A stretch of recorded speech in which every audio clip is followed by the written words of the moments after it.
In today's video, I'm going to teach you how to preview apps in Glide. By the end, you'll know exactly how to see your app the way your users will, spot issues early, and confidently refine your design. Previewing is one of the simplest ways to improve usability, and Glide makes it fast and visual. So let's get started. First, go to Glide using your preferred web browser. A stable internet connection helps the editor load quickly and keeps your preview responsive. Next, sign into your account. If you work across multiple workspaces or teams, double-check you're in the right place so you're opening the correct set of projects. Once you're signed in, your dashboard will display your existing apps and any templates you've started from. Now, open the project you want to edit.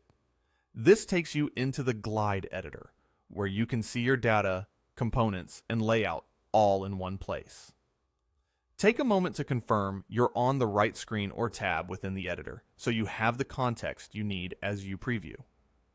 Keeping your layout panel and data sources visible will make it easier to understand what you're seeing in the preview. On the right side of the editor, you'll find the Live Preview panel. This is your window into the user experience. Use the device options to switch between mobile and desktop views. The mobile preview helps you evaluate small screen navigation, spacing, and tap targets, while the desktop preview lets you check wider layouts, sidebars, and multi-column designs. The preview updates in real time as you work, so if you adjust text, images, or visibility rules in the editor, you'll see those changes appear immediately.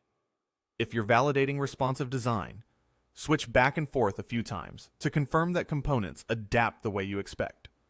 With the preview open, click through your app just like a user would. Navigate tabs, press buttons, and move through screens to test common flows, such as onboarding, browsing items, or submitting a form.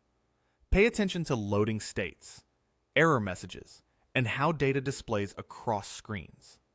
If something feels unclear, use the editor to fine-tune labels or reorganize components. Then watch the preview update to confirm the fix. This hands-on testing is the quickest way to catch small issues before they reach your audience. Thanks for watching this step-by-step Glide tutorial. If you found this helpful, make sure to like the video, leave a comment below, and subscribe to the channel for more tutorials and walkthroughs. See you in the next video.